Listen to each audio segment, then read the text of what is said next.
দেওয়া হয়েছে যে তিনি তার সব স্ত্রীকে রাখবেন, কিন্তু একই সাথে তিনি অন্য কাউকে বিয়ে করতে পারবেন না। যদি ভালো করে দেখেন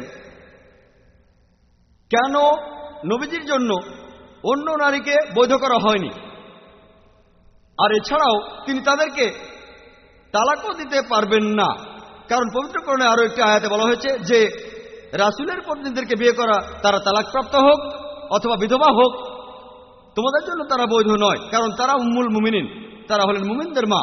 তাহলে কেউ নবীজির স্ত্রীদের বিয়ে করতে পারবে না, আর এছাড়াও নবীজি তালাকও দিতে পারবেন না।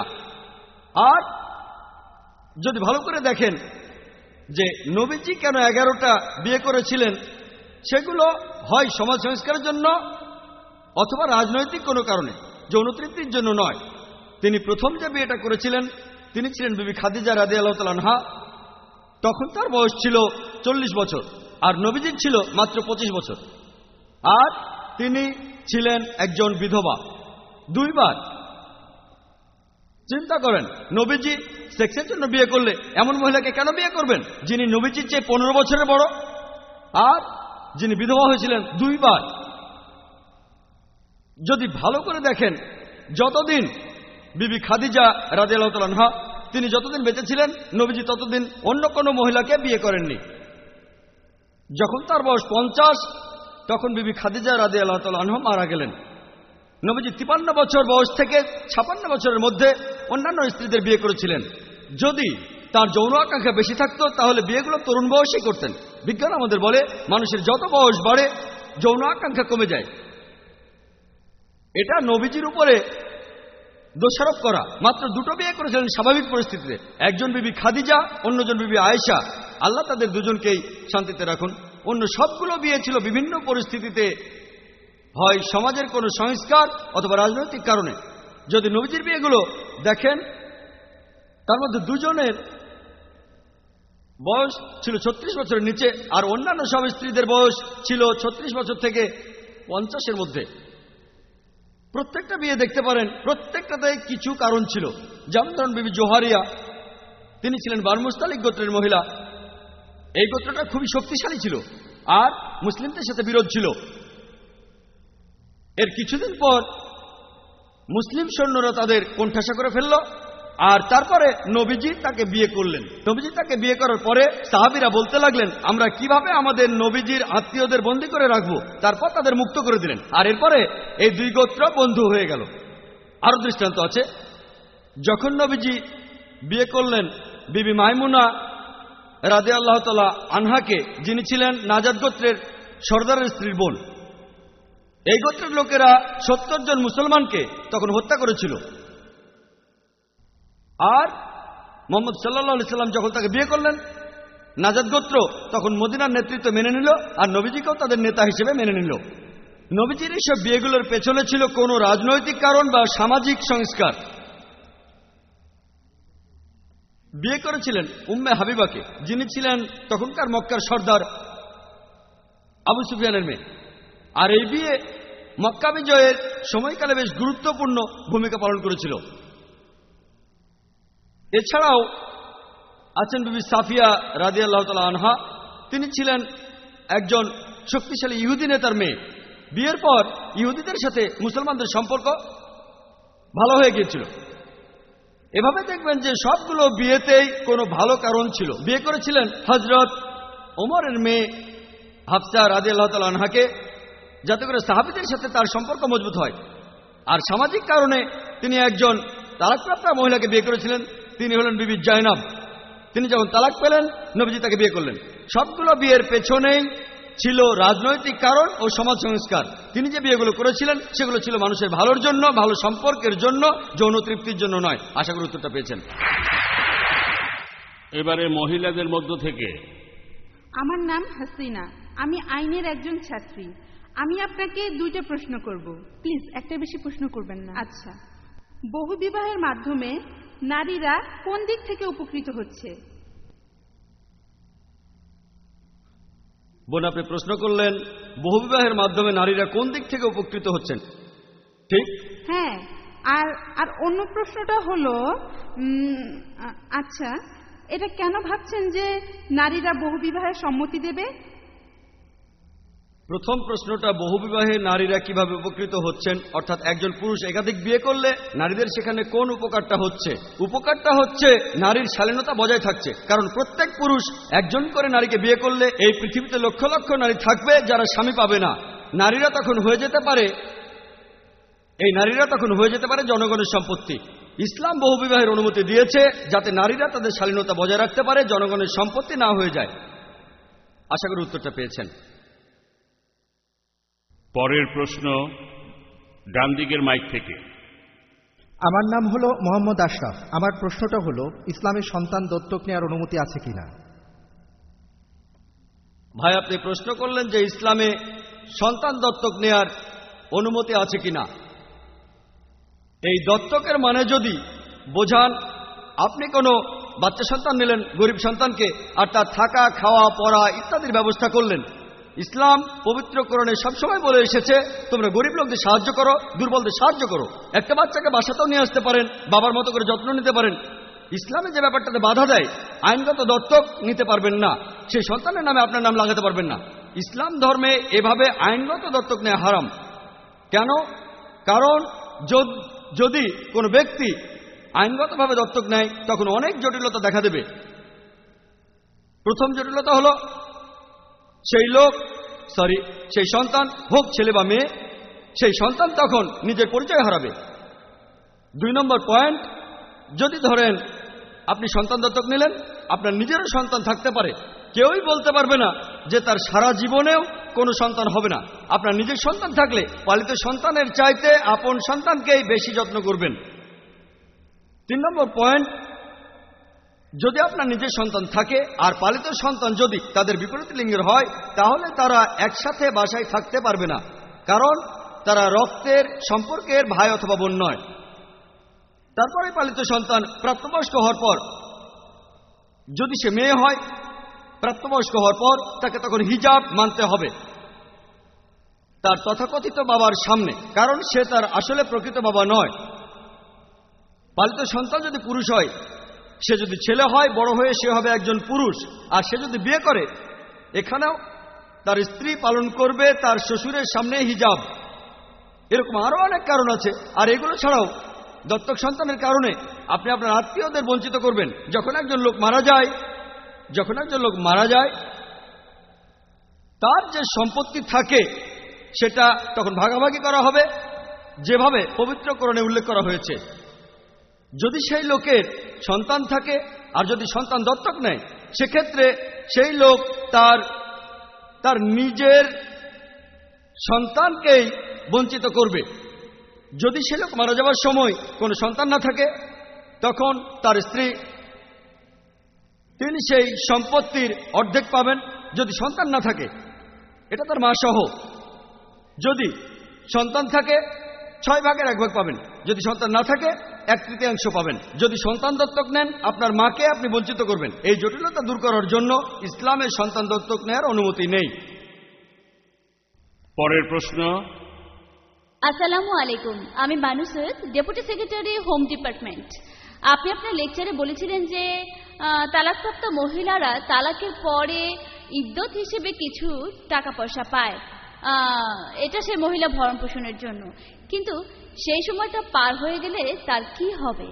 যদি তার বাবা মা তার খরচ বহন করতে না পারে, আমার প্রশ্নটা হলো, তখন সেই মহিলাটা কি করবে? বোন খুব সুন্দর প্রশ্ন করেছেন। যে ধরুন একজন মহিলা তালাক পেয়েছেন, এই সময় তার ভরণ পোষণের দায়িত্ব তার স্বামীর ইদ্যতের সময়কাল পর্যন্ত, যে সময়টা গর্ভবতী থাকা পর্যন্ত, বা 3 মাস হতে পারে। এরপরে আমার লেকচারে বলেছি এই দায়িত্ব তখন তার স্বামীর, তখন তার বাবা অথবা তার ভাই দায়িত্বটা নেবেন। কিন্তু ধরুন তার বাবা অথবা ভাই সেই দায়িত্ব নিতে পারল না, তখন সেই দায়িত্ব নেবেন তার অন্যান্য নিকট আত্মীয়রা। যদি আত্মীয়রা সে দায়িত্ব নিতে না পারে, তখন এই দায়িত্ব উম্মার, মুসলিম উম্মার। আমরা এমন প্রতিষ্ঠান তৈরি করব, জাকাতের ব্যবস্থা করব, যেটা দিয়ে এই মহিলা দেখাশোনা করতে পারি। যদি এসবের কোনো কাজ না হয়, তখন ইসলামিক রাষ্ট্র সবশেষ উপায় হিসেবে এই মহিলার দায়িত্ব নেবে। আশা করি উত্তরটা পেয়েছেন। এবারে আমরা চিরকুট থেকে প্রশ্ন করা শুরু করব। এখন থেকে একটা প্রশ্ন হবে চিরকুটে আর একটা হবে মাইকে, একটা চিরকুট থেকে একটা মাইক থেকে, এভাবেই বিভিন্ন প্রশ্নের উত্তর দেওয়া হবে। আসসালামু আলাইকুম, আমি সৈয়দ রিয়াজ, একজন ব্যবসায়ী। আপনি আপনার লেকচারে বললেন যে ইসলামে পুরুষ ও নারী সমান, তাহলে ইসলামে নারী কেন সমান পরিমাণ সম্পত্তির অধিকারী হবে না? Thank you.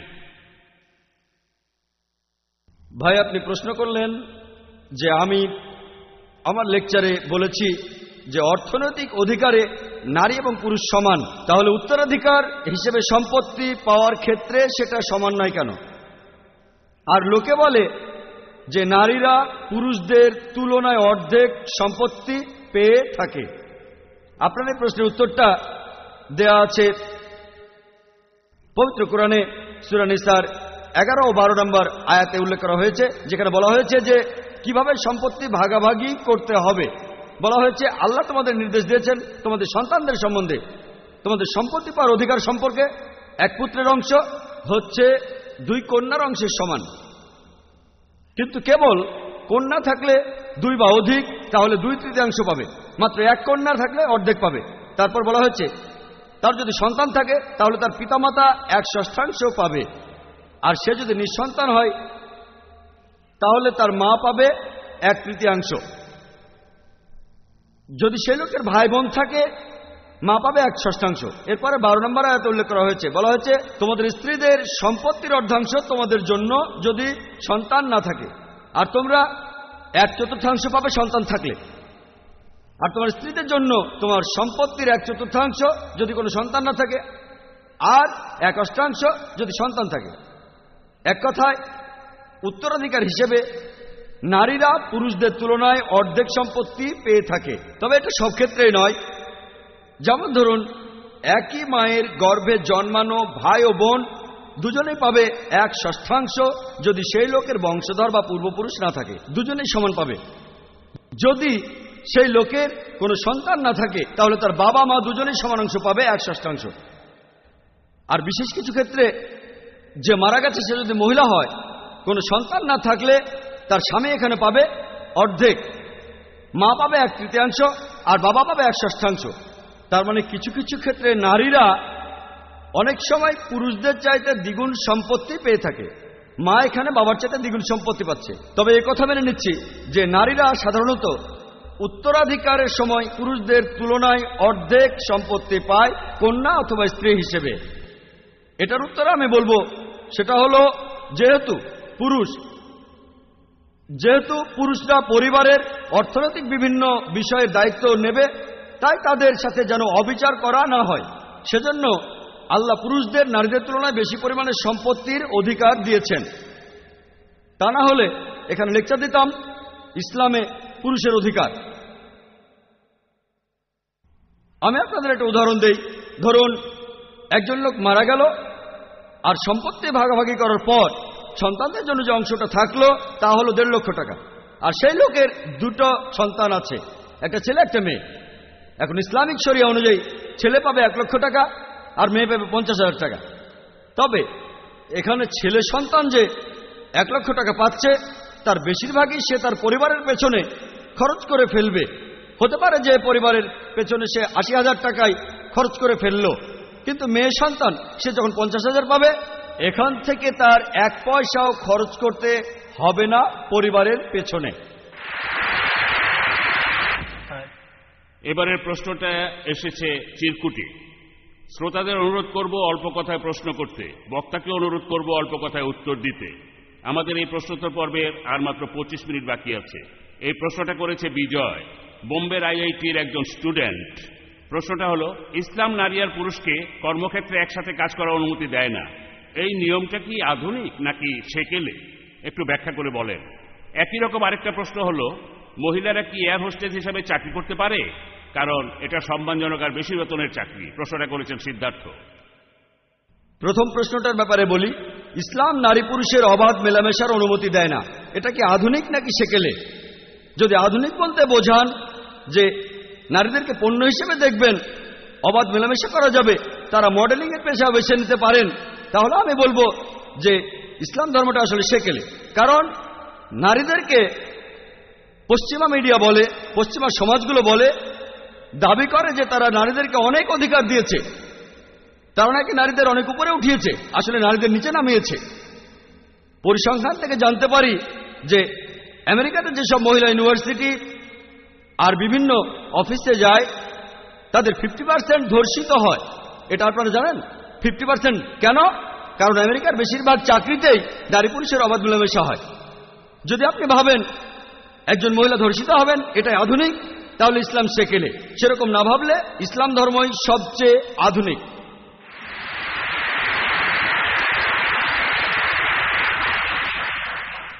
এবার দ্বিতীয় প্রশ্নের ব্যাপারে বলি যে একজন মহিলা কি এয়ার হোস্টেস হিসেবে চাকরি করতে পারবে, কারণ এটা বেশি বেতনের চাকরি আর সম্মানজনক পেশা। আমি প্রথমটার সাথে একমত, মানছি এটা বেশি বেতনের চাকরি, কিন্তু দ্বিতীয় অংশটা আসুন দেখি। এয়ার হোস্টেসদের যখন সিলেক্ট করা হয় প্রধান শর্তটা হচ্ছে এয়ার হোস্টেস হিসেবে কাজ করার জন্য তার সৌন্দর্য। কখনোই খারাপ চেহারার এয়ার হোস্টেস দেখবেন না। এদের সিলেক্ট করা হয় কারণ তারা যুবতী, সিলেক্ট করা হয় কারণ আকর্ষণীয়। তারা যে পোশাক পরে সেটা ইসলামিক নিয়মের বিরুদ্ধে। কাস্টমারদের আকৃষ্ট করার জন্য তারা কসমেটিক্স মাখে। তারা যে প্যাসেঞ্জারদের চাহিদা পূরণ করে তাদের বেশিরভাগই পুরুষ। এক্ষেত্রে একজন পুরুষ ও নারী খুব কাছাকাছি অবস্থানে আসে। প্রায় দেখা যায় যে পুরুষ প্যাসেঞ্জাররা বিনা কারণে হোস্টেসদের সাথে কথাবার্তা বলতে চায়। এয়ার হোস্টেস উচিত জবাবটা দিতে চাইলেও সেটা পারে না, কারণ এটাই হলো তার চাকরি। প্রায় দেখা যায় প্যাসেঞ্জাররা হয়তো বলল, ম্যাডাম আমার সিট বেল্টটা বেঁধে দিন। তখন সে প্যাসেঞ্জারের সিট বেল্টটা বাঁধতে বাধ্য থাকবে। তখন কি হবে? তখন বিপরীত লিঙ্গের দুজন খুবই কাছাকাছি চলে আসবে। অনেক এয়ারলাইন্সে মদ সরবরাহ করা হয়। ইসলামে পুরুষ নারী উভয়েরই মদ সরবরাহ নিষিদ্ধ। এ কারণে দেখবেন এয়ার হোস্টেসরা সবাই হলেন নারী। কিছু পুরুষ কর্মচারীও থাকে, তারা মেল পার্সার, কিন্তু প্যাসেঞ্জারের সামনে যায় না, তারা থাকে রান্নাঘরে। ব্যাপারটা উল্টো, প্লেনের নিয়মটা উল্টো।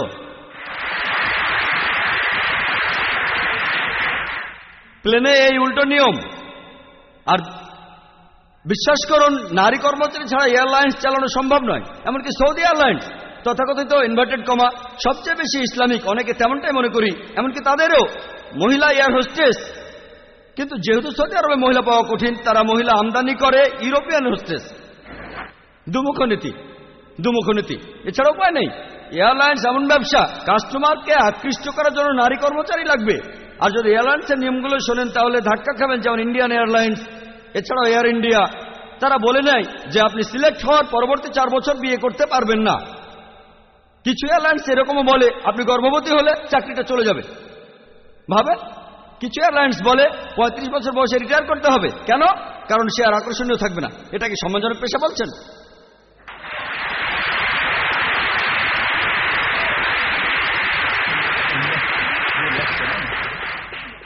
এবারে পরের প্রশ্ন। আল্লাহর নামে শুরু করছি, তিনি পরম দয়ালু ও পরম করুণাময়। আসসালামু আলাইকুম।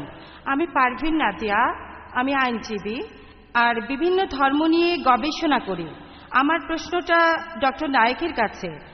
আপনি বললেন যে নবীজির সময়ে একজন মহিলা সে বিয়ে করতে রাজি হয়নি, আর সেই বিয়েটা বাতিল করে দেয়া হয়েছিল। এই ঘটনাটা ঘটেছিল অনেক দিন আগে, আর সেখানে তার অধিকার রক্ষার জন্য কিছু মানুষও ছিল। কোরআন হলো পুরুষ আর নারীর সম অধিকারের সংবিধান। এখনকার দিনে সেরকম কোনো সংস্থা আছে যারা নারীদের অধিকারগুলোকে নিশ্চিত করবে? Thank you. বোন, আপনি খুব সুন্দর একটা প্রশ্ন করেছেন। আপনি বললেন যে নারীদের অধিকারের ব্যাপারে কোরআন ও হাদিসে স্পষ্ট করে বলা আছে, কোনো মহিলাকে জোর করে বিয়ে দিতে চাইলে সেই বিয়েটা বাতিল করা যায়। এ ধরনের কোনো সংস্থা এখনকার দিনে আছে কি যারা এই বিষয়গুলো বাতিল করতে পারে? এমন অনেক সংস্থা আছে, যেমন ইরানে আছে, সৌদি আরবেও আছে। দুর্ভাগ্যজনকভাবে ইন্ডিয়ার সরকার এদেশের মুসলিমদের এমন কোন আদালতের অনুমতি দেয়নি। যদিও আমাদের জন্য একটা আইন আছে, কিন্তু সেখানে সব অধিকার দেওয়া হয়নি। যদি ইন্ডিয়ার সরকার এই অনুমতি দেয় যে আমরা মুসলিমরা এমন একটা সংস্থা বানাতে পারবো, তাহলে ইনশাল্লাহ ইন্ডিয়াতেও আমরা তেমন একটা সংস্থা পাবো। তাদের কিছু ক্ষমতা দেওয়া হবে, সব ক্ষমতা নয়।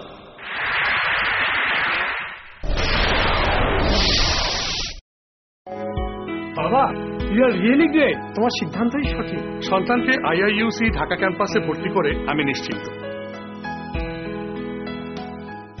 মাল্টিমিডিয়া পিসি এলিফ্যান্ট রোডের কাটাবন মসজিদ কমপ্লেক্সে অবস্থিত কম্পিউটার বিক্রয়ের একটি অনন্য প্রতিষ্ঠান মাল্টিমিডিয়া পিসি।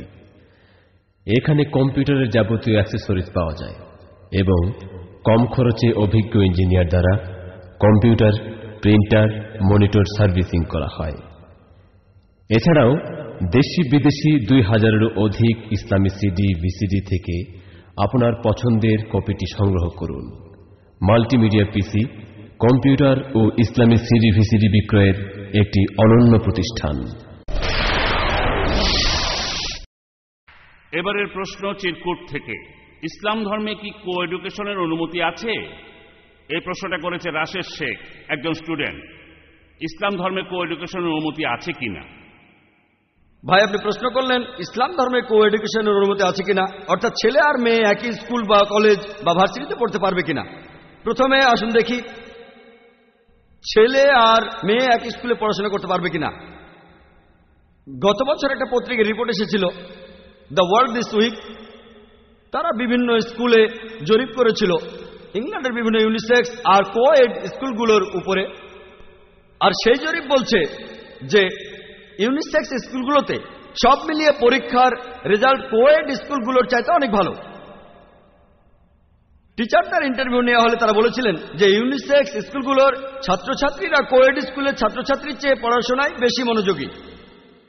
স্টুডেন্টদের ইন্টারভিউ নিলে তারা বলেছে তাদের বেশিরভাগই কো-এড স্কুলে পড়তে চায়, ইউনিসেক্সে না। আপনারা ভালো করে জানেন কারণটা কি। আর এরপর জরিপে বলা হয়েছে যে কো-এড স্কুলের স্টুডেন্টগুলো বিপরীত লিঙ্গের কাছে জনপ্রিয় হওয়ার জন্য বেশি সময় ব্যয় করে, পড়াশোনায় মনোযোগী হয় না। টিচারদের প্রশ্নে খুব স্মার্ট উত্তর দেয়। স্কুলে পড়াশোনার চাইতে তারা ডেটিং করাতেই বেশি সময় দিয়ে থাকে। আর সেই জরিপের শেষে মন্তব্যটা ছিল যে ইংল্যান্ডের সরকার তাদের দেশে আরো বেশি ইউনিসেক্স স্কুল বানানোর কথা চিন্তা করছে। আমেরিকার একটা রিপোর্ট অনুযায়ী বলা হয়েছে যে স্কুলে মেয়েরা তাদের ক্লাসমেটদের কাছে নিষিদ্ধ যৌন কৌশল শিখতে বেশি সময় ব্যয় করে, টিচারের কাছে সময় অনেক কম দেয়। ইন্ডিয়াতে এই একই রকম ব্যাপার ঘটে কম বেশি হারে। আসলে এবার দেখি ছেলে আর মেয়ে একসাথে কলেজ বা ভার্সিটিতে পড়ছে। স্কুলের যে সমস্যার কথা বলেছি কলেজ ভার্সিটিতে, সেগুলো আরো বড় আকারে দেখা যায়।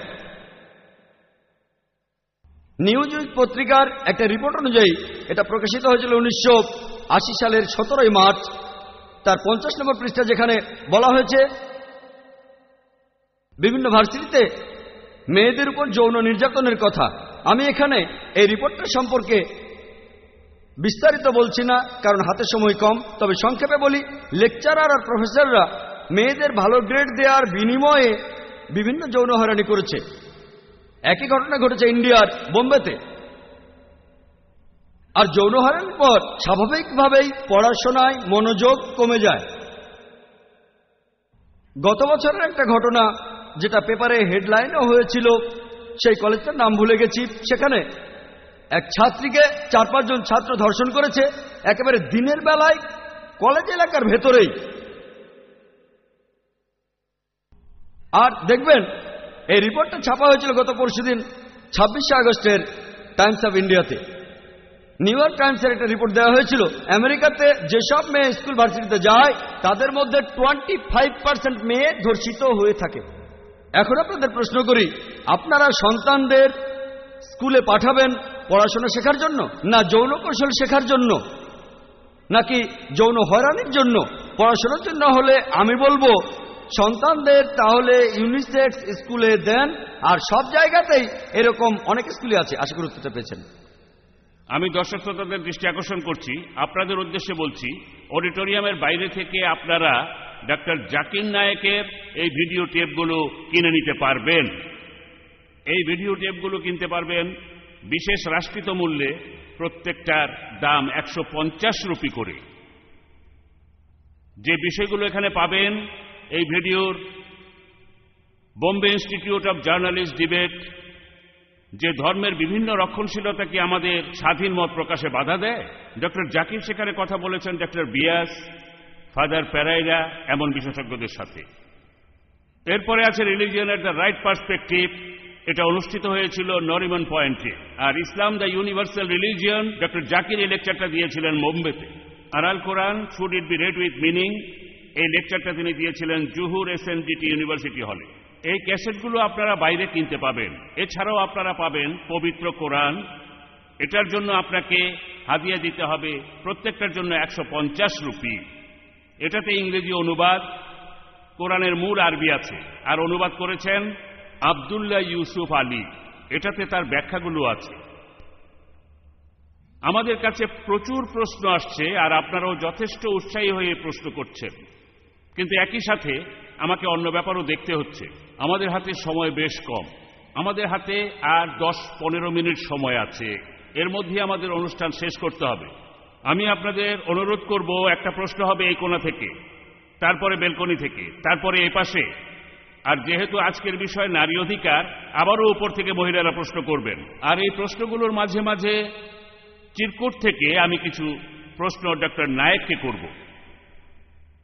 আপনাদের মধ্যে যারা আরো কিছু জানতে চান তাদের উদ্দেশ্য করে বলছি, এই বিষয়ের উপরে বা অন্য যে কোনো বিষয়ে, ইসলাম আর অন্যান্য ধর্মের উপরে আপনাদেরকে আমাদের লেকচার অনুষ্ঠানে আমন্ত্রণ জানাচ্ছি। সেখানেও থাকবে প্রশ্নোত্তর পর্ব। আয়োজনটা একটু ছোট আকারে। এটা শুক্রবারে দুপুর 3:15 সময় মহিলাদের জন্য, প্রত্যেক শুক্রবারই, আর প্রত্যেক শনিবার দুপুর 3:15টায় সবাই আসতে পারবেন। আর রবিবার সকাল 11:30টায় সবাই আসতে পারবেন, মুসলিম অমুসলিম সবাই আসতে পারবেন। আর সেখানে আপনারা খুবই আন্তরিক পরিবেশ পাবেন, সমালোচনা করতে পারেন, পরখ করতে পারেন, আর যে কোনো বিষয়ে খোলাখুলি বলতে পারেন ইসলাম ধর্ম নিয়ে। তবে বক্তাকে অথবা আপনাদের নিজেকে ছোট করবেন না। যদি আপনার মনে হয় আপনার কাছ থেকে আমাদের কিছু শেখার আছে, আমরাও খুশি মনে নিজেদের শুধরে নেব। আর আশা করব যে একইভাবে আপনারাও আমাদের সাথে খোলা মনে সবকিছু আলোচনা করবেন। এখনকার সমাজ আর পৃথিবীতে আমরা যেসব সমস্যার মুখোমুখি হই। এবারে পরের প্রশ্নটা করুন। ডক্টর নায়েক, আমার প্রশ্নটা হলো, বিগত 1400 বছরে শুধুমাত্র পুরুষ ওলামারাই কোরআন আর হাদিসের ব্যাখ্যা দিয়েছেন। আর আপনি আপনার লেকচারে একথা বলেছিলেন যে আয়েশা তিনি একজন বিশেষজ্ঞ ছিলেন আর অনেক হাদিসের ব্যাখ্যা দিয়েছেন। আমার প্রশ্নটা হলো, এখনকার দিনে এই পৃথিবীতে কতজন মহিলা ওলামা বা বিশেষজ্ঞ আছেন যারা কোরআন ও হাদিসের ব্যাখ্যা দিতে পারবেন? বর্তমানে কতজন? এখানে পার্সেন্টেজটা কত? আর একটা বিষয়, আর এটা বলেই শেষ করছি, এই প্রশ্নটা করার কারণ হলো, বাংলাদেশের তসলিমা নাসরিন তিনি যখন পুরুষদের বিরুদ্ধে একটা বই লিখলেন, মাওলানারা চেঁচামেচি শুরু করে দিল, কিন্তু সে সময় অন্য কোনো মহিলা ওলামাই তসলিমা নাসরিনের পাশে এসে দাঁড়ায়নি বা তার সমালোচনা করেনি। তসলিমার কথাগুলো তো আমরা সব জানি না, কারণ আমরা এই ইন্ডিয়ায় বসে সব জানতে পারছি না, অথবা পাকিস্তান থেকে অথবা ব্যাঙ্গালোর থেকেও জানতে পারছি না। তাহলে এখানে তসলিমার সাথে যেটা করা হচ্ছে, আচ্ছা এক মিনিট, আচ্ছা আমি ছোট করে বলছি, না বললেও চলবে। বর্তমানে পৃথিবীতে কতজন মহিলা ওলামা আছে যারা কোরআন আর হাদিসের ব্যাখ্যা দিতে পারবে, আর পুরুষদের তুলনায় মহিলাদের পার্সেন্টেজ কত? ধন্যবাদ। আঙ্কেল, আপনি প্রশ্ন করলেন, আপনি মেনে নিচ্ছেন যে নবীজির সময়ে অনেক মহিলা ওলামা ছিলেন, তারা শুধু হাদিসের ব্যাখ্যাই করেননি, তারা সেগুলো মনে রেখেছিলেন। হযরত আয়েশা রাদিয়াল্লাহু তাআলা আনহা তিনি নিজেই বর্ণনা দিয়েছেন সব মিলিয়ে 2210টি হাদিসের তিনি নিজেই বর্ণনা দিয়েছেন। এখন আপনার প্রশ্নটা হলো, বর্তমানে পৃথিবীতে কতজন মহিলা ওলামা আছেন? পার্সেন্টেজটা জানতে চাচ্ছেন। এমন অনেক মহিলা ওলামা আছেন, এরকম অনেক মুসলিম সংস্থায় আছে বোম্বেতে এছাড়াও আছে দারুল উলমে নাদওয়াতে, আরো অনেক জায়গায় আছে, বোম্বেতে আছে ইসলাউল বানাত, অনেক মুসলিম সংস্থায় আছে যেখানে অনেক মহিলা ওলামা আছেন। পার্সেন্টেজটা বলতে পারবো না, সেটা জানি না, তবে অনেক মহিলাই আছেন, অনেক। এবার আমি আপনার দ্বিতীয় প্রশ্নের উত্তরটা দিচ্ছি, কেন কোনো মহিলা সেই সময় এসে দাঁড়ায়নি তসলিমা নাসরিনের পাশে। আমি আপনাকে প্রশ্ন করি, তার পাশে কি দাঁড়ানো উচিত?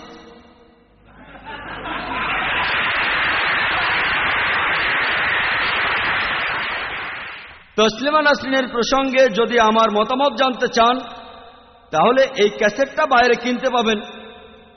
এই ক্যাসেটে আমি বিতর্ক করেছি, আর বোম্বে ইউনিয়ন অব জার্নালিস্ট এই বিতর্কের ব্যবস্থা করেছিল। সেখানে আমার বিপক্ষে ছিলেন ডক্টর বিয়াস, ফাদার প্যারেরা এবং অশোক সাহানি, যিনি মারাঠিতে লজ্জা বইটার অনুবাদ করেছেন। আমরাও সেখানে ছিলাম। আর তখন অনেক লোকই বলেছে, অনেকে আমাকে বলেছে ওই অনুষ্ঠানে যাবেন না, গেলে আপনার সমস্যা হবে, তারা আপনাকে ভুল বুঝবে। আর আমিও দ্বিধাদ্বন্দ্বে ছিলাম। অবশেষে আমার বাবা আমাকে বললেন, তুমি আল্লাহর নাম নিয়ে সেখানে যাও, এবং আমি গেলাম। আলহামদুলিল্লাহ, আলহামদুলিল্লাহ, শুধু আল্লাহর সাহায্য পেয়েছিলাম বলেই সেদিন আমি সফল হয়েছিলাম। আমি এতটাই সফল হয়েছিলাম যে একটা পেপারও খবরটা ছাপা হয়নি। জানেন আপনারা, একটা পেপারও না।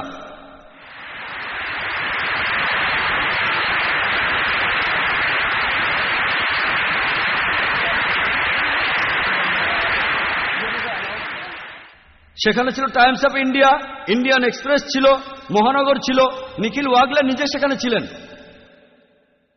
ইউটিআই, পিটিআই এর মুখপাত্ররাও সেখানে ছিলেন। কেউ খবরটা ছাপায়নি। কেন? কারণ তারা যা চেয়েছিল আমি সেটা বলিনি। তারা যেটা চেয়েছিল আমি যদি সেভাবে বলতাম তাহলে হেডলাইন হতো ইসলামিক বিশেষজ্ঞ ডক্টর জাকির নায়েক ইত্যাদি ইত্যাদি।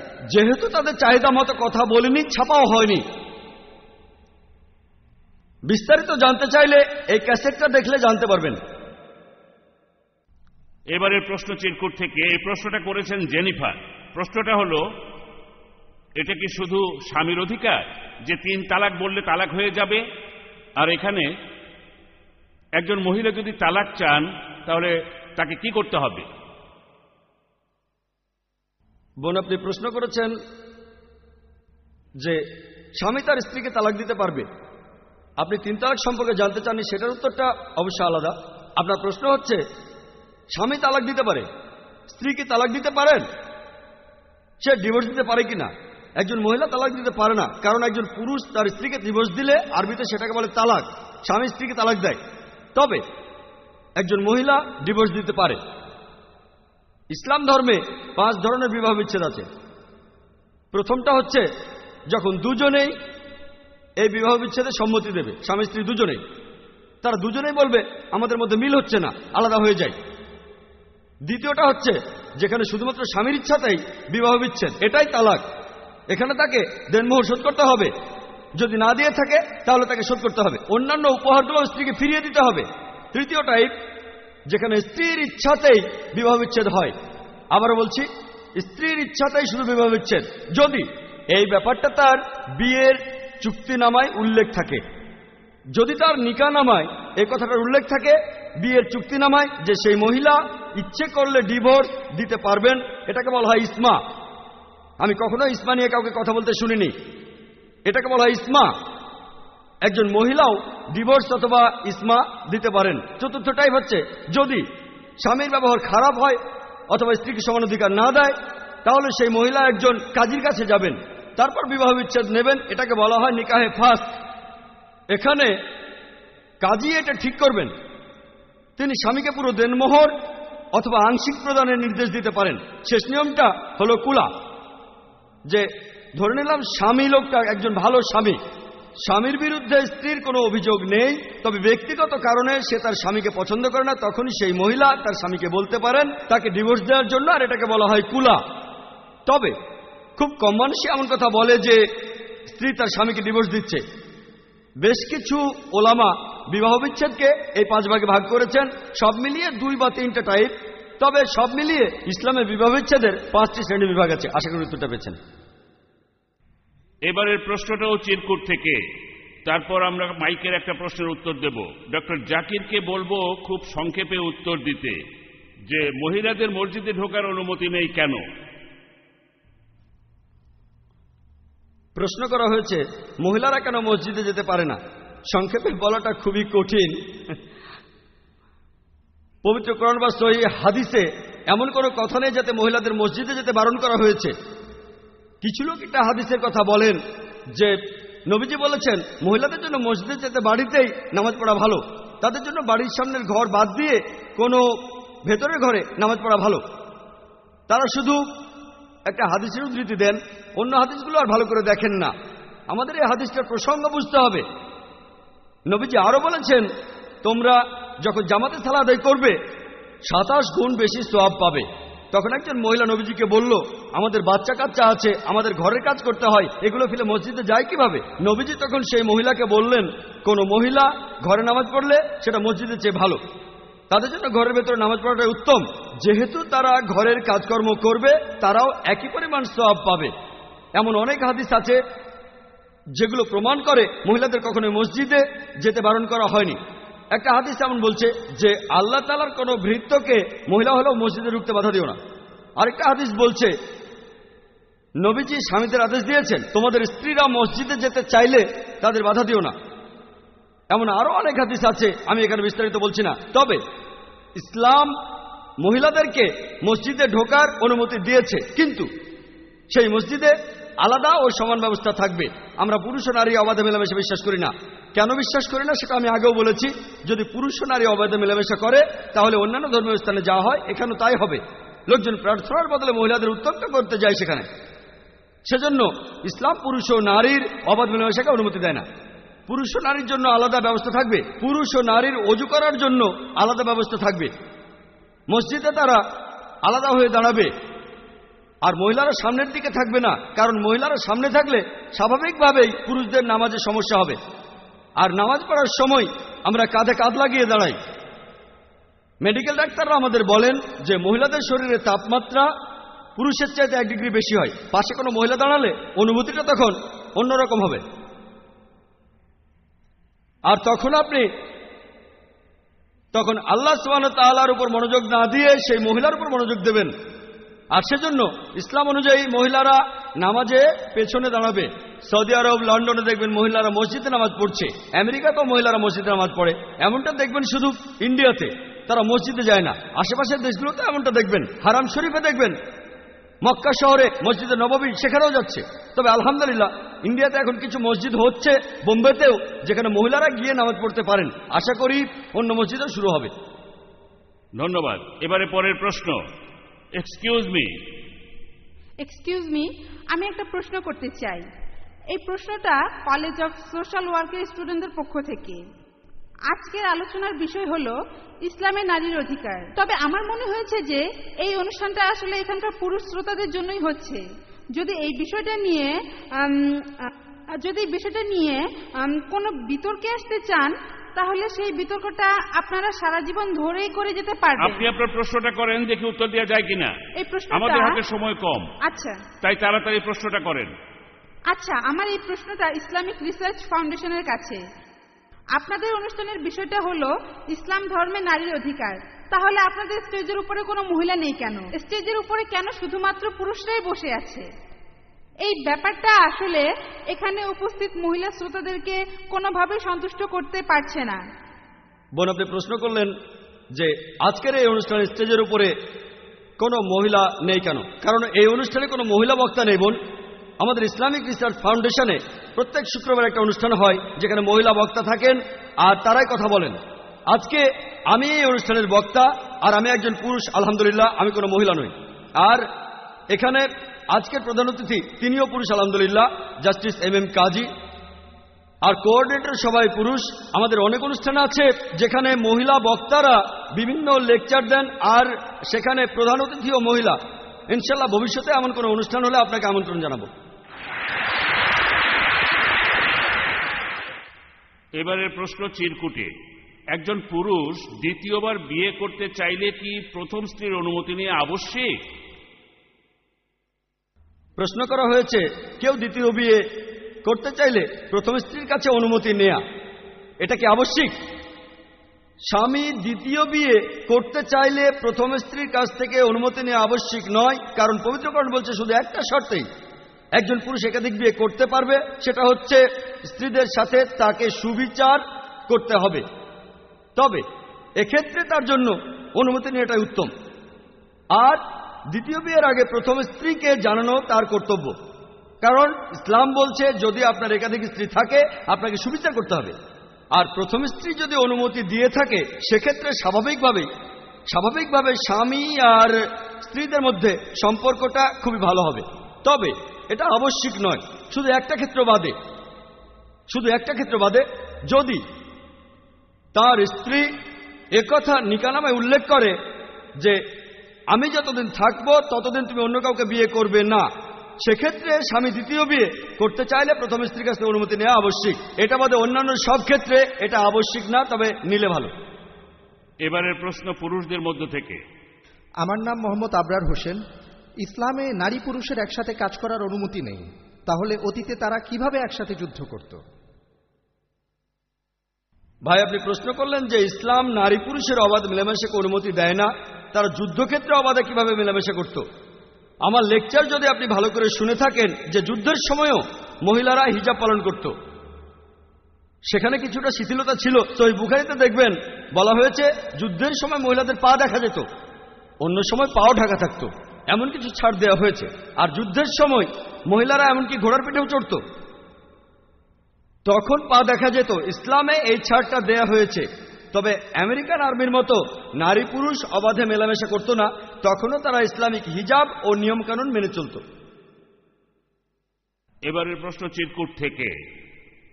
ভিডিও কালচার, সিনেমা, গান, ম্যাগাজিন, কো এডুকেশন এগুলো আমাদের সমাজে অবাধ যৌনতার পথ খুলে দিয়েছে।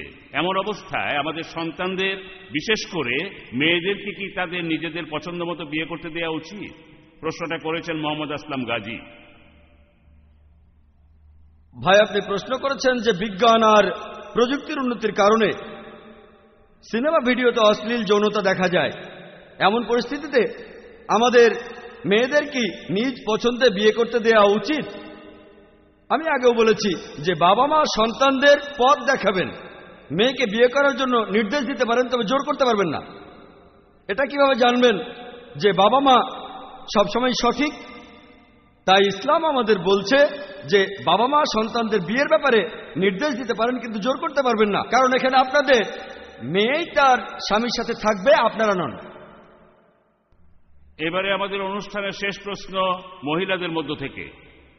আসসালামু আলাইকুম, আমি মিসেস রাজিয়া খান। ইসলামের আইন অনুযায়ী শুধুমাত্র বাবাই হলেন পরিবারের অভিভাবক, কেন? বোন, আপনি প্রশ্ন করলেন যে ইসলামের আইন অনুযায়ী শুধু বাবাই পরিবারের কর্তা। এটা ভুল বোন। ইসলামিক শরিয়া অনুযায়ী কোন সন্তান